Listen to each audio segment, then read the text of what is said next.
silakan dibuka di halaman 1.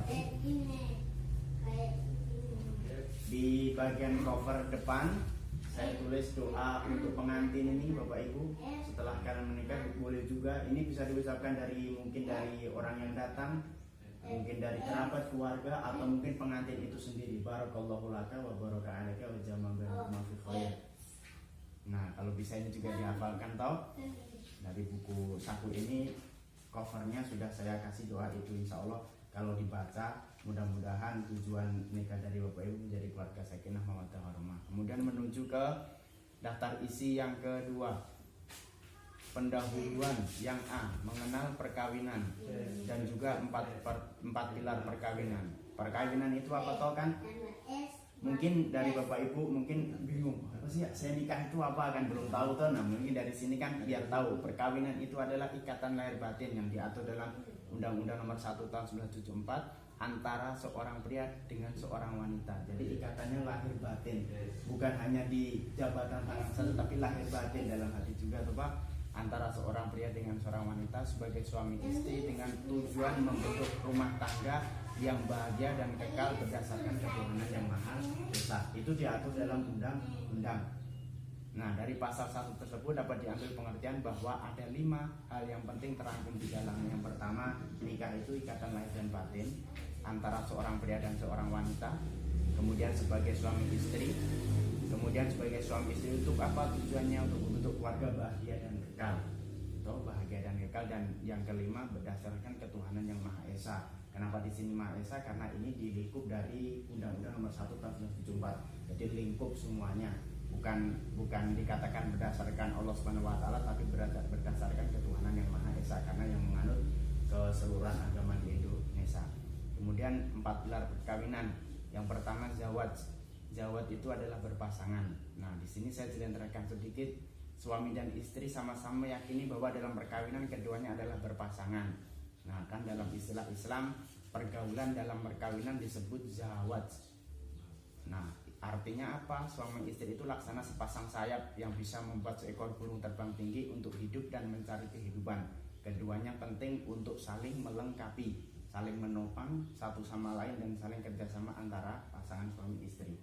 Nah, begitu toh. Nah, dasarnya apa? Di sini di Al-Qur'an di surat Al-Baqarah ayat 80 dijelaskan, "Ukhilla lakum lailatas siyami rafathu ila nisaikum kunna libasul lakum wa antum libasul lahun."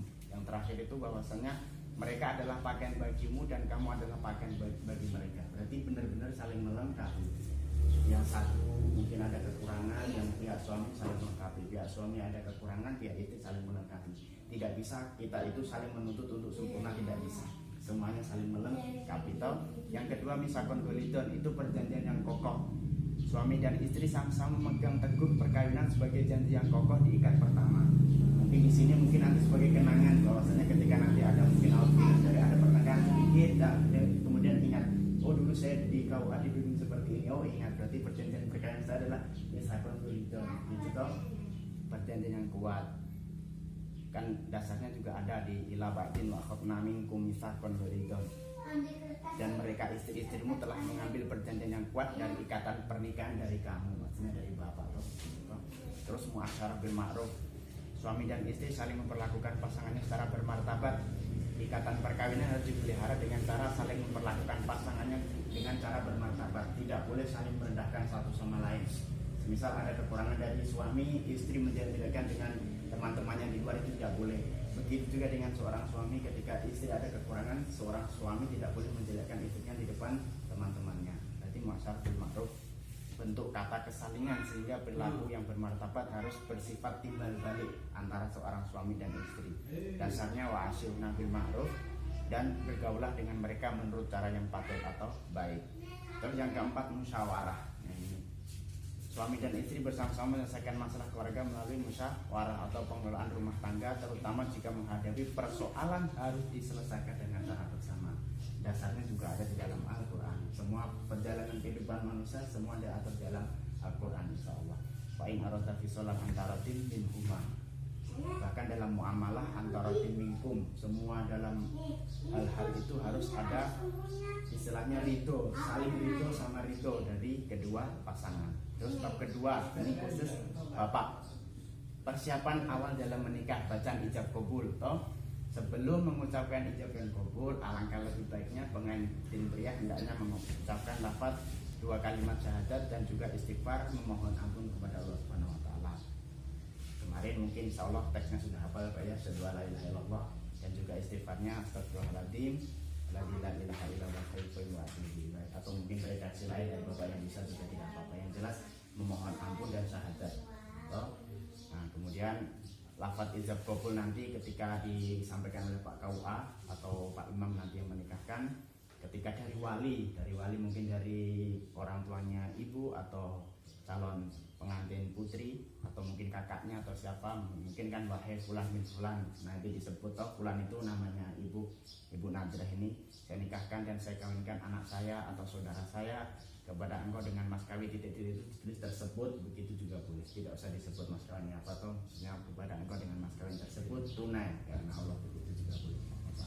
Terus ketika lafaz ijab kabul disampaikan oleh penghulu atau Pak KUA, saudara Marwan atau Ananda Marwan bin bapaknya, saya nikahkan dan saya kawinkan engkau dengan perempuan binti siapa, dengan mas kawinnya berupa tersebut dibayar tunai. Itu harus dihafalkan Pak nanti ketika hari Minggu toh. Nah, itu harus dihafal. Jangan sampai kalau bisa satu nafas saya terima nikahnya, jangan sampai anu toh. Karena saya membaca filosofi itu, kenapa ijab kabul terus kata mas, kan ibaratnya kita ada sebuah perjanjian dijatuhkan sebuah batu. Laki-laki itu kalau saya berarti langsung menangkap batu itu begitu toh, dari atas ini langsung ditangkap begitu. Kalau langsung ambil nafsu berarti kurang siap itu. Nah, terus hak dan kewajiban suami istri tadi muasyarah bil ma'ruf. Kewajiban suami istri diatur dalam undang-undang juga pasal 30 sampai 34. Jadi saya ini mengambil dari hukum positif juga, yaitu undang-undang dan juga hukum Islam. Kewajiban materi di sini kewajiban yang hanya satu kali seumur hidup dalam perkawinan, yaitu mahar. Nah, dasarnya apa dalam Al-Qur'an? Wa atun nisa shadaqatuhunna nihlah. Berikanlah mas kawin kepada wanita yang kamu kawini sebagai pemberian yang penuh kerelaan dari dirimu. Terus yang kedua, kewajiban terus menerus nafkah, tempat tinggal. Dasarnya apa? Di surat At-Tolak ayat 6, askinuhunna min haitsu sakantum min wujudikum. Tempatkanlah mereka istri-istrimu di mana kamu bertempat tinggal dengan secara layak. Terus kewajiban suami yang kedua, kewajiban imaterial, mempergauli istri dengan ma'ruf. Dijelaskan juga dalam undang-undang dan juga surat An-Nisa dalam undang-undang pasal 33 sampai 34, sedangkan dalam surat An-Nisa ayat 19 wa asyiruna bil ma'ruf. Terus yang kedua, menjaga dan melindungi istri itu wajib bagi suami. Pasal 34 terkandung dalam pasal 34 undang-undang, dan dasar Al-Qur'annya ar-rijalu qawwamuna 'alan nisa. Kaum lelaki itu adalah pemimpin atau pengayom bagi kaum wanita. Terus yang kedua, kewajiban bagi suami mendidik istri jika istri masih ada kekurangan atau apa, itu kewajiban suami. Berarti memang benar kalau suami itu saling melengkapi. Yang terakhir, semua yang baik-baik dilakukan untuk kemaslahatan keluarga atau kebersamaan kalian. Kemudian kewajiban istri patuh dan setia kepada suami. Ini juga diatur dalam undang-undang pasal 33 ayat 1 19 tahun 74. Dasarnya dalam Al-Qur'an juga ada, yaitu surat An-Nisa ayat 34, fasolihatu qanitatun hafizatun lil-ghaib. Wanita yang solehah ialah yang taat kepada Allah, kepada suaminya, lagi menjaga diri di balik pembelakangan suami, mengakui kepemimpinan suami, mengikuti tempat tinggal suami, mengatur tempat kediaman bersama, dan melakukan kegiatan yang ma'ruf untuk keharmonisan rumah tangga. Semuanya saya kasihkan dasarnya mulai dari undang-undang dan juga dari hadis maupun Al-Qur'an. Nah, untuk nasihat untuk Bapak Ibu berdua, yang pertama bertakwa saat bersama atau bersendirian, maksudnya tetap ingat kepada Allah Subhanahu wa taala. Yang kedua, melaksanakan segala syariat dan meminta pertolongan pada Allah. Yang ketiga, bersabar atas musibah yang menimpa dan bersyukur atas segala nikmat dari Allah yang telah diberikan. Yang keempat, suami istri berintrospeksi, saling menasihati, menolong, memaafkan, dan serta mendoakan untuk kebaikan berdua. Nah, insya Allah dengan bekal itu rumah tangga akan diselimuti rasa kasih sayang dan keharmonisan. Keharmonisan sejati berada dalam kebaikan dan keberkahan. Maka itu kita harus berada dalam kebaikan dan keberkahan, sehingga kita memiliki gambaran tentang keharmonisan dalam kebaikan dan keharmonisan dalam keberkahan. Dua-duanya saling berkesinambungan. Terus Terus cara mencapai tujuan perkawinan singkat saja. Yang pertama tetap niat menikah karena Allah Subhanahu wa taala untuk taqarruban ila Allah toh, untuk mendekatkan diri kepada Allah Subhanahu wa taala. Terus kemudian melaksanakan tugas dan tanggung jawab masing-masing. Harus paham tadi sudah dijelaskan di atas, hak istri apa, kewajiban suami apa, kewajiban istri apa kepada suami. Yang jelas kalau laki-laki ya tadi dasarnya rijalu qawwamuna 'alan nisa, bahwasanya seorang suami pelindung atau pengayom bagi istri. Kemudian dasar bagi laki-laki untuk mengayomi istrinya adalah ma'akraman nisa ilal karim wa ma'ahalna ilal la'im. Orang yang memuliakan perempuan hanyalah orang yang mulia, sedangkan orang yang hina adalah orang yang menghina perempuan, sama dengan menghina Allah Subhanahu wa taala. Terus yang selanjutnya menggapai ridha Allah dengan berbakti kepada orang tua. Sebuah pernikahan adalah tonggak awal untuk lebih berbakti kepada orang tua, begitu intinya begitu. Terus memiliki tanggung jawab dan kewajiban dalam mendidik anak. Nah, ada tata cara. Yang pertama, secara baik dan sabar mendidiknya agar mencintai Allah dan Rasulnya, mengajarkan kalimat yang baik dan bacaan Al-Quran sejak dini, perhatian orang tua pada akhlak anaknya untuk membentuk akhlak yang mulia, mengawasi pergaulan anak demi menjaga agamanya, berdoa untuk kebaikan anak dan keluarga setiap hari, entah itu habis sholat maupun apa, tetapi kalau bisa dilaksanakan setiap hari.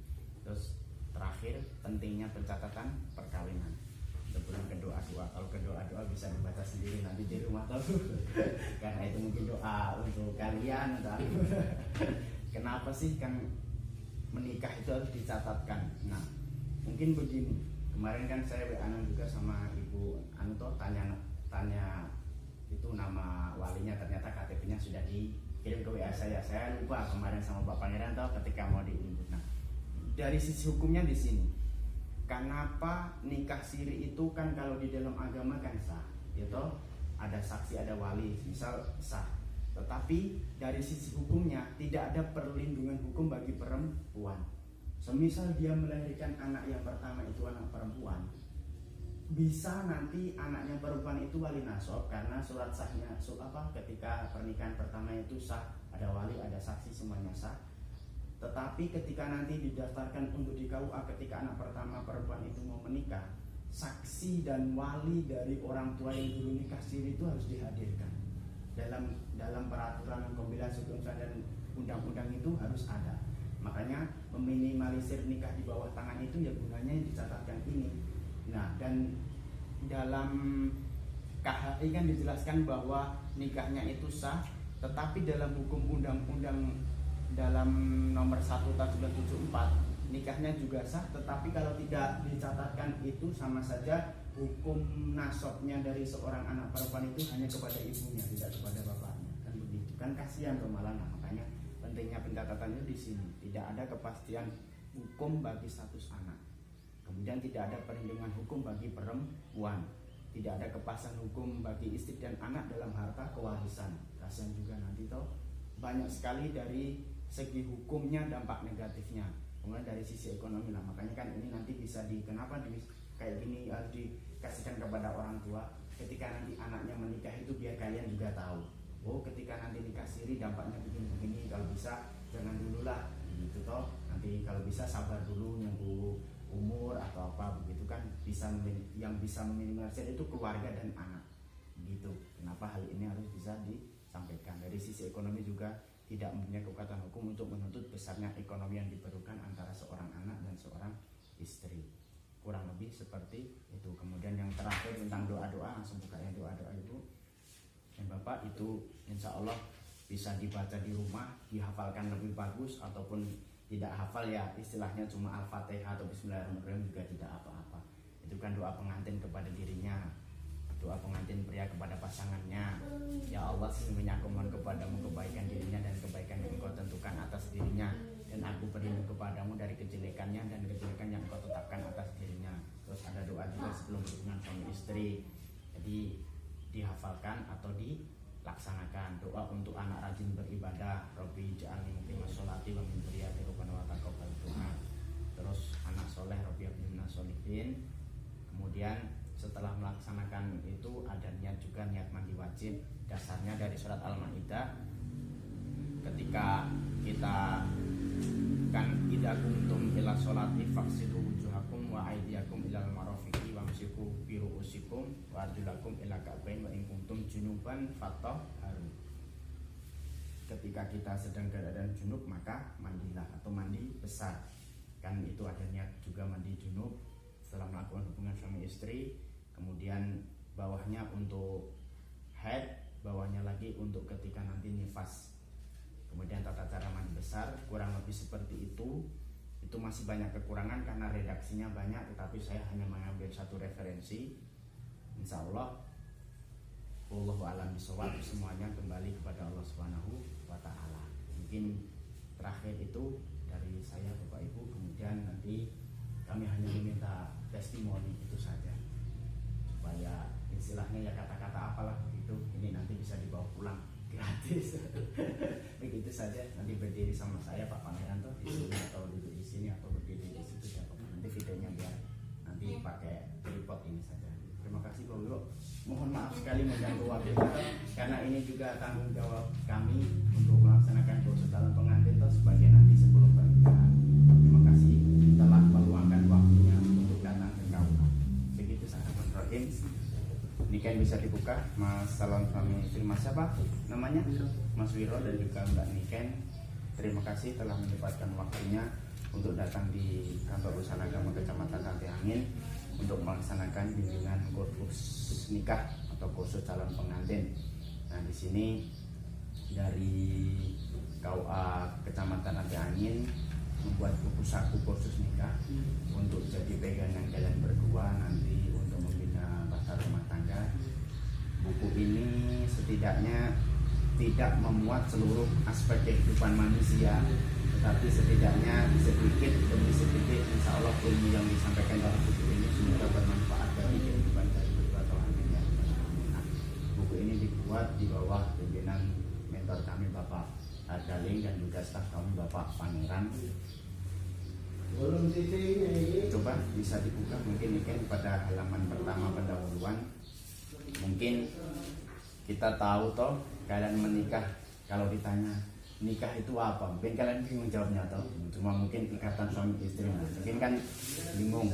Nah, di sini saya jelaskan bahwasanya perkawinan atau nikah itu adalah ikatan lahir batin antara seorang pria dan seorang wanita sebagai suami istri dengan tujuan membentuk keluarga atau rumah tangga yang bahagia dan kekal berdasarkan ketuhanan yang Maha Esa.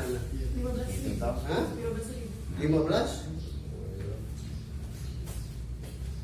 Dari pasal 1 tersebut dapat diambil pengertian bahwa ada 5 hal penting yang terangkum dalam pengertian nikah. Yang pertama ikatan lahir dan batin. Jadi nanti setelah Mbak Niken dan Mas Biro melaksanakan pernikahan itu harus mempunyai ikatan lahir dari hati dan juga batin, fisik dan semuanya harus ada dari kalian berdua sebagai suami istri untuk membentuk tujuan keluarga bahagia yang kekal berdasarkan ketuhanan yang Maha Esa. Ini diatur dalam undang-undang.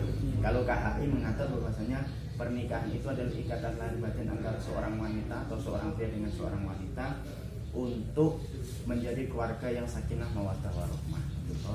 Nah, di sini ada 4 pilar perkawinan juga, di mana 4 perkawinan itu yang pertama adalah zawaj, yang kedua misakon golidon, muasyarah bil ma'ruf, dan yang terakhir musyawarah. Zawaj itu artinya berpasangan, bahwa pergaulan dalam perkawinan disebut zawaj atau berpasangan itu suami istri lakinya sepasang sayap bisa membuat seekor burung terbang tinggi untuk hidup mencari kehidupan saling berdampingan, tidak boleh saling menjatuhkan. Misalkan golidon itu adalah perjanjian yang kokoh atau kuat. Setelah kalian menikah itu perjanjian itu kuat, tidak boleh dipisah secara paksa ataupun secara sukarela. Makanya di sini ada muasyarah bil ma'ruf dan juga musyawarah. Dimusyawarahkan kalau ada permasalahan. Dan yang terakhir persiapan awal dalam menikah.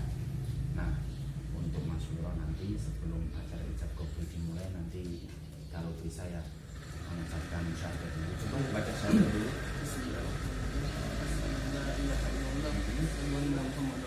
Oke, istighfar. Alhamdulillah, lanjutannya.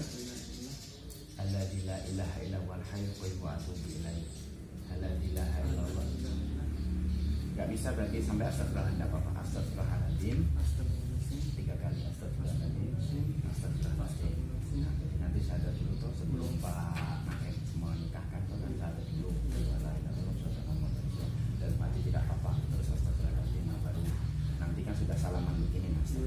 Astagfirullah. Dalam arti misal tidak dikasih kesempatan toh, nanti kemudian astagfirullah nanti kembalikan. Kemudian nanti saudara coba peran saudara Wiro saya nikahkan dan saya kawinkan itu kan dengan pernikahan ini siapa bapaknya dengan mas kawin tersebut dibayar tunai sebagai bapak. Jawabannya Bisa atau belum bisa? so. Saya terima nikah dan kawinnya gitu. Saya terima nikah dan kawinnya Niken Larasati Siapa? di Siapa? Oh toh, diapakan dulu berarti toh, diapakan dulu bapaknya. Nanti buat latihan ini, kan tolong dibimbing nanti toh suaminya toh kan kalau telepon saya terima nikah dan kawinnya Niken Larasati binti siapa toh bapaknya dengan mas kawin 3 cengkeh atau tersebut dibayar tunai gitu toh. Nah, kalau surat dari misalnya belum ada dibayar hutang. Makanya pentingnya dari surat keterangan desa itu toh. Nah, gitu. Oke, selanjutnya hak dan kewajiban suami istri. Kewajiban suami itu yang pertama kewajiban ada 2 kewajiban materi. Kewajiban yang hanya kali dalam seumur hidup dalam perkawinan yaitu apa? Mahar. Seperti yang sudah dikasihkan toh. Berilah mas kawin mahar kepada wanita yang kamu kawini sebagai pemberian yang penuh kerelaan. Nah, dan kedua kewajiban terus menerus. Apa itu? Nafkah.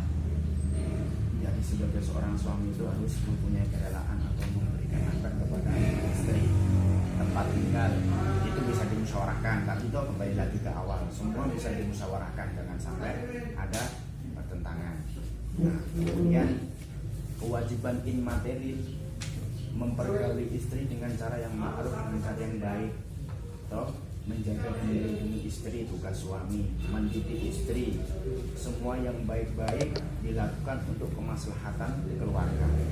Kemudian kewajiban istri apa? Patuh dan setia kepada suami itu adalah kewajiban istri. Bahkan kalau sampai wanita itu nusus itu tidak patuh pada suami itu, seorang suami itu bisa mengambil hak nafkah, maksudnya tidak diberikan nafkah itu tidak apa-apa karena istri sudah nusus, sudah tidak patuh sama suami. Karena hak nafkahnya dari seorang istri itu adalah ketika seorang istri patuh kepada suami. Yang kedua mengakui kepemimpinan suami. Ar-rijalu qawwamun 'alan nisa, jadinya kaum laki-laki itu adalah pemimpin bagi kaum wanita. Mengikuti tempat tinggal suami, kalau sudah ditempatkan oleh suami, tempatkanlah mereka istrimu di mana kamu bertempat tinggal menurut kemampuanmu. Mengatur tempat kediaman bersama, tadi itu kembali lagi ke musyawarah, dan melakukan kegiatan yang ma'ruf untuk keharmonisan rumah tangga. Kemudian mencapai tujuan perkawinan. Yang pertama niat menikah karena Allah Subhanahu wa taala. Jangan ada niat lain selain itu untuk mentakarrubkan Allah, mendekatkan diri kepada Allah Subhanahu wa taala. Melaksanakan tugas masing-masing. Tadi sudah jelas hak dan wajibnya tahu. Dalilnya apa? Untuk istri itu adalah ar-rijalu qawwamun 'alan nisa, laki-laki itu pelindung bagi perempuan. Sedangkan dalil yang harus dipegang oleh suami, ma akraman nisa ilal karim wa ma ahanahunna ilal lain. Orang yang memuliakan perempuan hanyalah orang yang mulia, sedangkan orang yang hina adalah orang yang menghina perempuan sekaligus menghina Allah Subhanahu wa taala. Jangan seperti itu. Dan mengabari Allah dengan berbakti kepada orang tua. Pernikahan itu adalah awal batu loncatan untuk lebih berbakti kepada orang tua. Gitu ya. Jadi pahamnya hak dan kewajiban masing-masing itu dari situ. Terus memiliki tanggung jawab dalam kewajiban mendidik anak. Dengan otomatis ketika kalian berkeluarga, semoga nanti cepat diberi momongan menjadi anak yang soleh dan solehah. Nah, terus kemudian bab 4 ini pentingnya pencatatan perkawinan biar tahu kalian semua. Nikah siri, tahu kan nikah siri kan? Nikah siri atau nikah di bawah tangan itu kalau ada saksi dan wali itu menurut agama sah. Tetapi kalau tidak dicatatkan itu dari sisi hukum kasihan pihak istri dan anaknya. Bisa jadi nanti kalau anaknya perempuan yang pertama, untuk mewalikan nasabnya itu harus menghadirkan saksi dari nikah dulu. Kalian semisal nikah siri itu harus dihadirkan, itu walikan saksinya harus dihadirkan semuanya. Karena menurut undang-undang begitu, kita itu tidak bisa hanya berpatok pada hukum saja, tetapi kita diatur juga dalam hukum positif. Keduanya harus berkesinambungan, tidak bisa berjalan sendiri. Nah, dari sisi hukum tidak ada perlindungan hukum bagi perempuan. Nah, ini untuk pembelajaran kalian berdua nanti, misal punya anak perempuan terus diajak laki-laki untuk menikah siri atau apa itu, kalau bisa kan jangan dulu, oh nikah sah saja dicatatkan di KUA. Hikmahnya banyak sekali.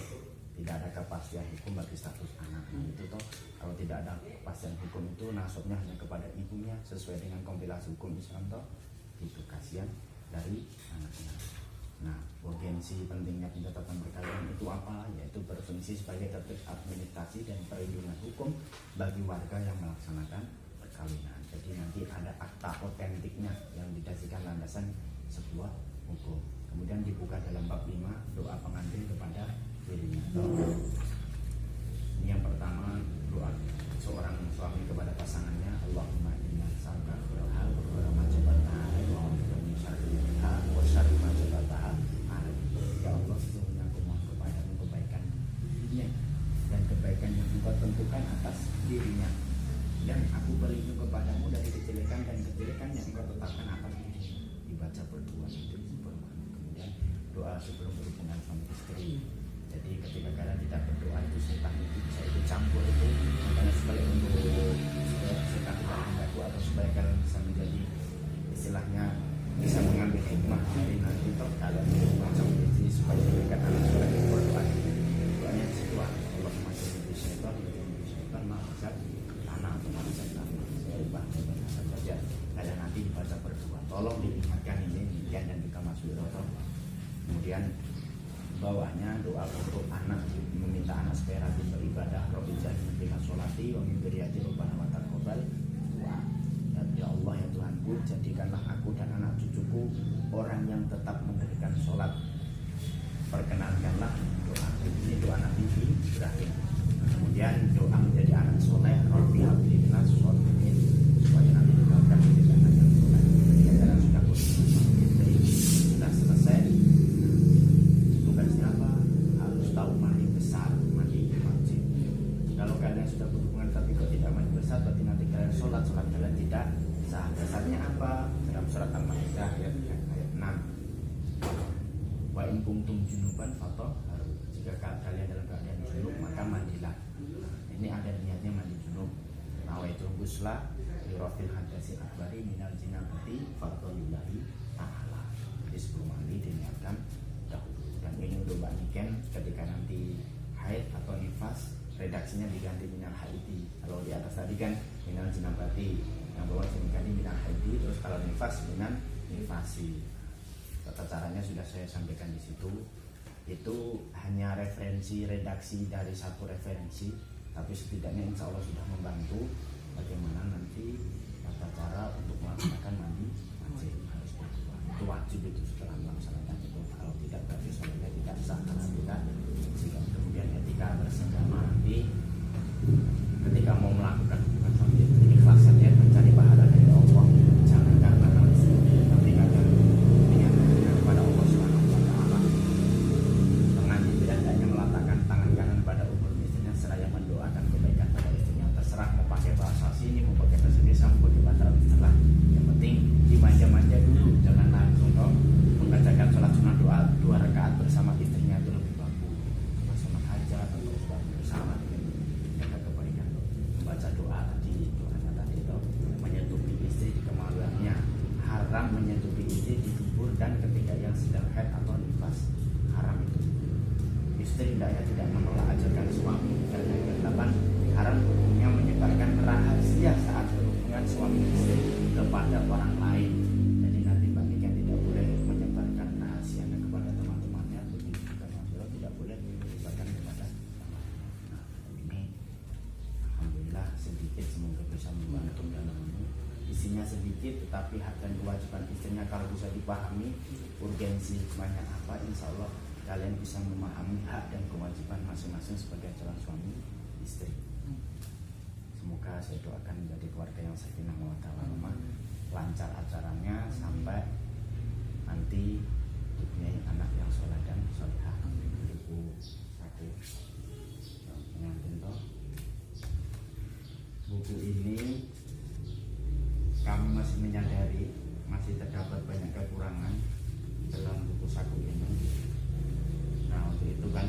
dan saran yang membangun demi penyempurnaan buku ini sangat diharapkan dari calon pengantin khususnya Bu.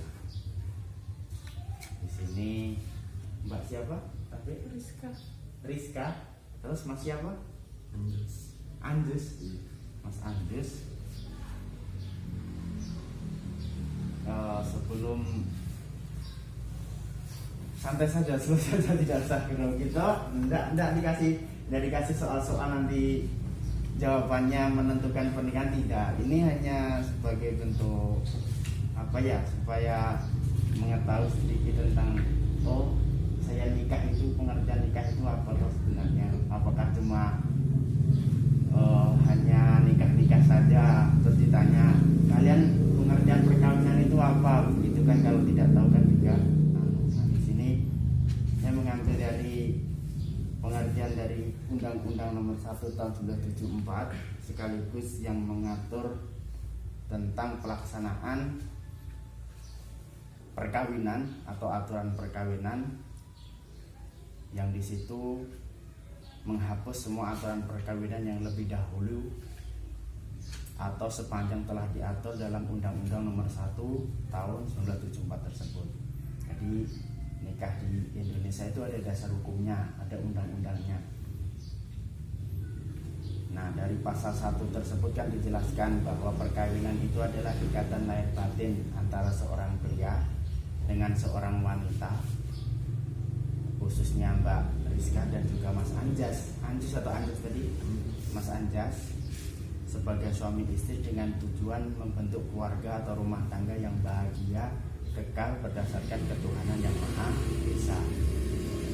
Nah, dari pasal 1 tersebut dapat diambil pengertian bahwa ada 5 hal penting yang terkandung di dalam sebuah pernikahan. Yang pertama, ikatan lahir batin antara seorang pria dan seorang wanita. Kemudian sebagai suami istri dengan bertujuan membentuk keluarga bahagia yang kekal. Yang terakhir, kekalnya berdasarkan ketuhanan yang Maha Esa. Nah, dari pengertian tersebut kemudian diambil 4 pilar di dalamnya. Yang pertama yaitu zawaj, bisa dibaca sambil dibaca. Halaman 2, zawaj yaitu berpasangan, mempunyai arti suami istri itu laksana sepasang sayap yang bisa membuat seekor burung terbang tinggi untuk hidup dan mencari kehidupan bersama.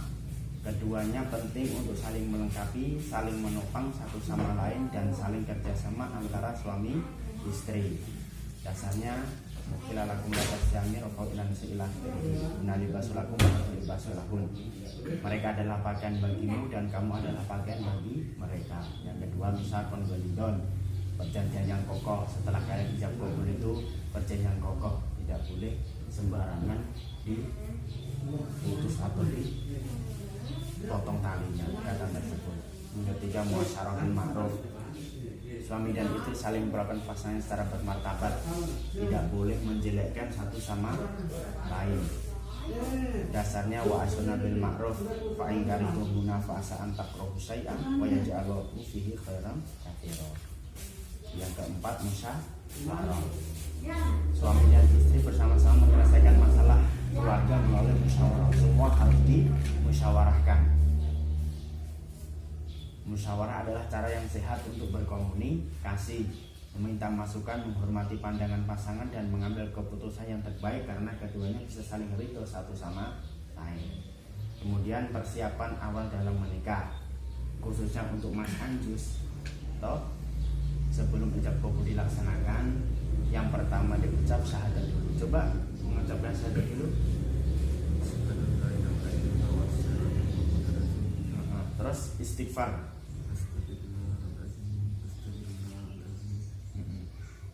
Astagfirullah. Nah, semisal nanti ada penghulu saudara atau ananda bin bapaknya Mas Anjus, saya nikahkan dan saudarkan engkau dengan Mbak Priska binti bapaknya Mbak Priska dengan mas kawinnya berupa 3 pohon cengkeh tunai. Jawabannya Mas Anjas, saya terima nikah dan kawinnya Rizka. Nah, di sini toh ada dibuka di halaman 5 ada lafaz qabul oleh calon suami, halaman 5. itu kan saya terima nikah dan kawinnya Mbak Rizka binti bapaknya dengan mas kawin tersebut, bisa dengan mas kawin disebutkan 3 pohon cengkeh tadi, bisa juga secara tunai. Dihafalkan itu, nanti tidak boleh tersendat, harus 1 kali nafas ya. Kan semisal saya bilang, wahai atau saudara atau ananda Mas Anjas bin bapaknya Mas Anjas, saya nikahkan dan saya kawinkan engkau dengan nama pengantin perempuan Rizka binti bapaknya pengantin perempuan dengan mas kawin berupa 3 pohon cengkeh atau tersebut dibayar tunai. Nah langsung dijawab sama Mas Anjas, saya terima nikah dan kawinnya Rizka binti dengan mas kawin 3 pohon cengkeh dibayar tunai. Coba 1 kali nih, coba sambil baca dulu enggak apa-apa, nanti dihafalkan waktu tanggal 14 itu dibaca itu. Bisa baca toh? Enggak terlalu lancar. Oh enggak terlalu lancar, coba. Saya terima nikah dan kawinnya Saya terima nikah dan kawinnya Rizka binti bapaknya. Coba. Siapa binti bapaknya, dikasih tahukan dulu binti siapa? Bapaknya siapa? Om punya makan. Iya, maksudnya binti bapaknya. Sukri. Bukan omnya loh ya, bapaknya loh ya. Iya, Sukri binti Sukri. Nah, ulangi, saya terima nikah dan kawinnya. Saya terima nikah dan kawinnya Rizka binti Sukri dengan mahar 30 cengkeh karena Allah Ta'ala. Dibayar tunai karena Allah Ta'ala. Sekali lagi, biar lancar nanti toh. 1, 2, 3. Saya terima nikah dan kawinnya. Saya terima nikah dan kawinnya Rizka binti Sukri dengan mahar 30 cengkeh karena Dibayar. dibayar tunai karena Allah Ta'ala. 1 kali nafas ya, jadi saya terima nikah kawinnya Rizka binti kemudian dibayar tunai. Nah baru gitu. Oke, jangan tergerak. Oke, siap, saya lanjutkan. Nah itu toh, kemudian hak kewajiban suami istri. Jadi antara seorang suami dan istri itu juga mempunyai hak dan kewajiban masing-masing. Di sini kewajiban suami dulu. Semuanya diatur dalam Undang-Undang Pasal 30 sampai 34 Undang-Undang Nomor 1 Tahun 1974. Kewajiban suaminya ada 2. Yang pertama kewajiban material dan yang kedua kewajiban immaterial. Kewajiban materialnya apa? Yang pertama kewajiban yang hanya 1 kali seumur perkawinan, seumur hidup perkawinan, yaitu apa? Mahar. Kemudian kewajiban terus menerus, nafkah, tempat tinggal. Kemudian kewajiban immaterialnya mempergauli istri dengan cara yang ma'ruf. Ada dijelaskan dalam pasal Undang-Undang 33 sampai 34 dan juga An-Nisa ayat 19. Menjaga dan melindungi istri itu tugas suami. Mendidik istri itu juga tugas suami. Semuanya diatur dalam undang-undang dan juga dalam Al-Quran. Dan yang terakhir, semuanya yang baik-baik dilakukan untuk kemaslahatan keluarga.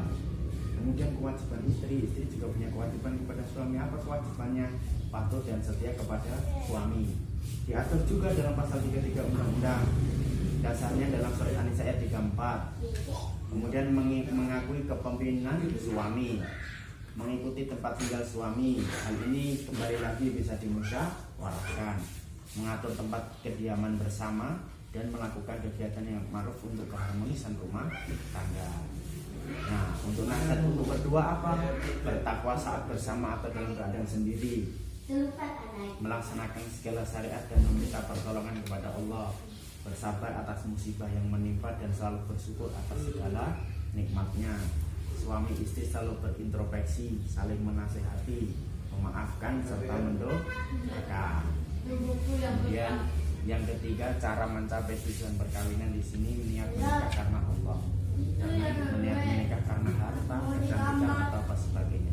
Semua atas landasan niat untuk mencari ridho Allah. Kemudian melaksanakan ibadah dan tanggung jawab masing-masing. Dari dalilnya seorang istri kepada suaminya, arijalu qawwamuna 'alan nisa, laki-laki suami itu pelindung bagi perempuan. Sedangkan dalil yang dipegang oleh suami kepada istrinya, ada selalu menghormati istrinya, diantaranya adalah ma'akraman nisa ilal karim wa ma'akraman ilal anim. Orang yang memuliakan perempuan adalah orang yang mulia, sedangkan orang yang hina adalah orang yang menghina perempuan, sama dengan menghina Allah. Terus menggapai ridha Allah dengan berbakti kepada orang tua. Menikah itu adalah batu loncatan pertama untuk selalu berbakti kepada orang tua. Bukan berarti setelah menikah terus tanggung jawab kepada orang tua terus lalai, tetapi malah justru setelah menikah itu kalian lebih sayang kepada orang tua, entah itu orang tua dari suami ataupun orang tua dari istri. Karena kan Rasulullah itu sejajar, waktu ditanya antara kedudukan mertua dan juga orang tua kita itu sejajar, jempolnya sejajar begini toh. Jadi tidak ada yang saling dibedakan, semuanya sama. Kemudian memiliki tanggung jawab dan kewajiban dalam mendidik anak. Caranya bagaimana? Mungkin di sini disampaikan hanya beberapa poin. Yang pertama, secara baik dan sabar mendidiknya agar mencintai Allah dan Rasulnya, mengajarkan kalimat yang baik dan bacaan Quran sejak dini, perhatian orang tua pada akhlak anaknya untuk membentuk akhlakul karimah, mengawasi pergaulan anak dan menjaga agamanya, dan berdoa untuk kebaikan anak dan keluarga setiap hari, setiap habis sholat ataupun hal itu bisa dilaksanakan tergantung dari bapak dan ibu semuanya. Kemudian kenapa kok nikah itu harus dicatatkan di KUA? Kenapa harus di KUA? Padahal kan di sini semisal nikah siri itu kan juga sah juga. Ada wali, ada saksi, ada orang saksi, itu hukumnya menurut agama sah. Tapi ada dampak negatifnya dari sisi hukum, dari sisi ekonomi, dan dari sisi sosiologi. Saya akan menjelaskan dari sisi hukum. Ada 3 dari sisi hukumnya. Yang pertama, kenapa Undang-Undang Indonesia nomor 1 tahun 1974 itu mengatur tentang perkawinan dan lain sebagainya. Dari sisi hukumnya apa? Kalau nikah kita tidak dicatatkan, itu tidak ada perlindungan hukum bagi perempuan. Setelah kalian lepas, misal mohon maaf ya, nanti terjadi sesuatu hal dengan kalian kok tidak dicatatkan, yang untung itu yang laki-laki, sedangkan perempuan karena tidak dicatatkan malah rugi. Istilahnya terbekas, toh begitu. Tidak ada kepastian hukum bagi status anak. Kalau anak yang pertama lahir itu perempuan, toh dalam KHI dijelaskan boleh wali nasab, karena panyakannya yang disir itu sah, nikah di bawah tangan yang sah menurut agama. Boleh wali nasab, tetapi harus menyertakan wali atau saksi dulu ketika kalian menikah. Fungsinya buku nikah atau akta nikah itu di situ. Dan yang terakhir, tidak ada kepastian hukum bagi istri dan anak dalam harta waris. Tidak dapat harta warisan karena nasab dari seorang anak itu hanya menyangkut dari nasab seorang ibu. Nah, dari urgensi penyatakan perkawinan di sini kan di era hukum tertulis dengan kodifikasi hukum di mana asas legalitas merupakan ciri utama, mengajarkan bahwa setiap perkawinan wajib dicatat oleh pejabat yang berwenang, sebagaimana yang diatur dalam pasal 2 ayat 2 Undang-Undang nomor 1 tahun 1974 serta dalam pasal 5 ayat 1 dan 2 kompilasi hukum Islam. Semua undang-undang perkawinan Islam di dunia Islam mengamanatkan arti pentingnya dari pencatatan setiap perkawinan sebagai tertib administrasi dan perlindungan hukum bagi warga negara yang melakukan perkawinan. Bisa dibaca seperti nanti di rumah. Dan ini yang terakhir, bagaimana doa-doa seputar perkawinan, doa pengantin pria kepada pasangan. Coba dibaca dulu. Tidak bisa baca? Nanti bisa diajari oleh istrinya. Mbak Rizka bisa bacanya toh? Nah, nanti Mas Anjas ini seharusnya yang mengajari Mbak Rizka ini toh, tapi tidak apa-apa, Mbak Rizka dulu yang mengajari Anjas dulu. Doa pengantin pria kepada pasangannya bisa dibaca, atau mungkin nanti ketika di rumah dihafalkan juga lebih bagus. Doa sebelum berhubungan suami istri. Sebelum berhubungan suami istri, alangkah lebih baiknya berdoa terlebih dahulu. Agar apa? Kita dijauhkan dari godaan setan, dan jauhkan setan dari benih janin yang dianugerahkan kepada kita nanti. Kemudian ketika setelah berdoa berhubungan suami istri, doa untuk meminta anak supaya rajin beribadah, Rabbi ja'alni muqima sholati wa min dzurriyyati taqabbal doa, bisa diucapkan juga. Minta doa anak supaya sholat, Rabbi habli minas sholihin, atau mungkin yang sudah redaksi lain dari bapak ibu yang dihafal juga boleh. Ini hanya poin gambaran toh. Terus kemudian setelah melakukan suami istri berdua, ada niat mandi wajib.